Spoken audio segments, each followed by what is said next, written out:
International Airport, and before that the Hyderabad Airport, India's first greenfield airport project. Few people had heard of GMR before the government began privatizing some of India's most popular airports. But this takeoff, quite literally, has been just one part of the story this group's chairman GM Rao has scripted. The journey started many decades back in a small village in Andhra Pradesh at a time when the Indian economy was close to enterprise. So amidst the headlines and the troubles for GMR, given the delays and questions asked recently, I began our journey into the company by asking Rao whether this recent past, which had seen many of his biggest projects stall, was as bad as the license permit Raj we have left behind. It's not right. Because in the license Raj, I built up almost more than 20 industries I built up. And I've seen the problems at that time with this one. The different challenges that time. Today we have different challenges this time.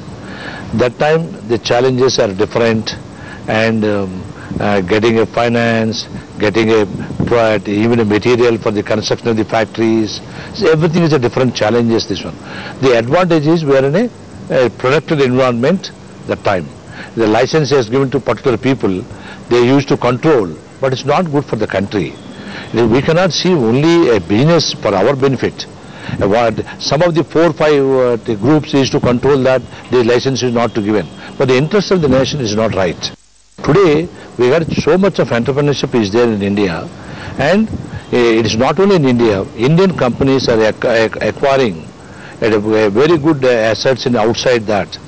And it is most of the leading management schools, they are studying of Indian management now. It's never happened. It never happened. I don't think it's not right this. Today is a competition. The opening up of the Indian economy has thrown up many opportunities for an entrepreneur like GM Rao, who started out in the power sector, moved to airports and then roads. But if the last few years are anything to go by, India's great infrastructure build-up seems to be stalled. For Rao, who has a stake in most of it, things have been bad. Why has this happened? We are in a transition time, and one of these political leaders also is a different. We are in a coalition government. Some of the decisions they are not able to take up formally because of the coalition government. So many bills are pending in the parliament, it has to be approved. And airport, I don't think there's a challenges, because we are most of the infrastructure developer, we are the first developer in India, and also new to India, new to stock exchange. To understand our business, you take our understand business, very complex business. And it is in a national stock exchange, we are the only first developer company. Some people think that analysis, we are a construction company. We are not a construction company, we are a project developer. And also airport business itself is new. To understand our UMDA agreement is very complex. And one business itself is understand airports and power and infra. And I'm talking about the very intellectual people itself to understand the business. It comes to some mature level like this one. There is some challenges are there. I think it is going to address now. You take the airport. I don't think airport regulator is framed. Everything is systematically they are going now. All issues, regulatory issues settled now. In power sector, only resources is there. And roads also. The biggest challenge today we have is some issues like the finance side. Long-term funds is options of long-term funds with a fixed and low interest. Those but the interest instruments is not available now for the infrastructure projects. I'm saying all infrastructure projects we are facing today, fixed and low interest bonds or structures are not available. We are not able to unlock the pension funds, post office funds, provident funds, insurance funds. most of the developing countries, these funds are accessible to for infrastructure projects. Sure. Infrastructure projects, we cannot run with such a high interest rate. I cannot pay whatever the manufacturing companies. We require a fixed interest rate, and today for the GDP, to maintain the GDP growth for 12th plan, they have to invest for 1 trillion. You want to maintain it 1 trillion, where is the equity market? But dealing with crisis is not new for Rao. When he started out, business was tough. The government controlled everything, and a businessman like him needed licenses to start the smallest factory, which he did when he set up the first jute mill in his village, Rajam. From there, Rao went on to start a series of other businesses, run a bank, and become an infrastructure builder. A lot of this was not planned, but Rao says there were learnings at every stage. That is a fundamental business I learned from my eldest brother.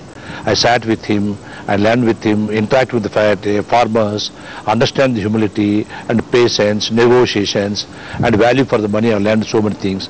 While tried up to, I moved to manufacturer. I have mentioned the 28 industries started. During that time, different learnings happened during manufacturer. Starting a village at a jute mill, so many challenges of the politicians, different challenges this. While manufacturer too, as a banker is a different learning. I knew to me the banking is given that family governance, liquidity and maintain for governance and institutional process. These are the learning from the bank. Then I moved to infrastructure developer. Infrastructure developer is given a different forum. At every stage I learn and embrace the change, I adapt and implement this one. You went to a lot of areas which were new. Even in the power sector, you were one of the first private developers in power, in Chennai for instance. What has your own experience been, Mr. Rao, when you look at a sector, you enter it, regulation has to happen. As an entrepreneur, what kind of time frame are you looking at? We are not only in power, in roads also we are first entry. Even airports also we are first entry. And also not to us, for India also is not first entry GMR. Sure. It is even for the country is a new. But there is advantages also there, and there is a disadvantages are there. We have to, first of all, from outside GMR side, I have to learn fast and implement, adapt and implement this one. So what are the policies, what is the things has happened, what is the best technology, or learn and implement faster way. The same way, we have to advocacy to the government also. What is happening in the, okay, we build the airport, but the policies has to match the airport. They ask us to maintain a service standard 3.75. There is 1 to 5 scale. There is a 3.75 service standard to maintain. To maintain the service standard, the policies also enable us to maintain. Rao may have come up the hard way, but it's hardly been a bed of roses even since then. GMR faces a crisis in nearly every business it is in, and the next few years will be crucial. More on that when we return.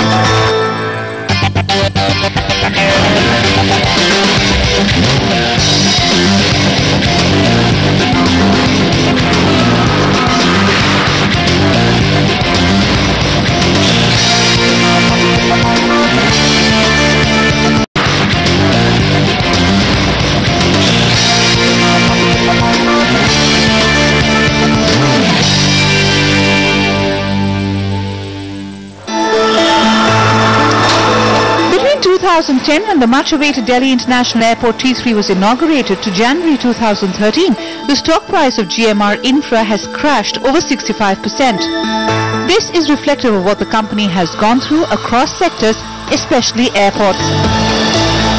DIAL and T3 have been bleeding thanks to the woes of the aviation sector and GMR's inability to raise user charges.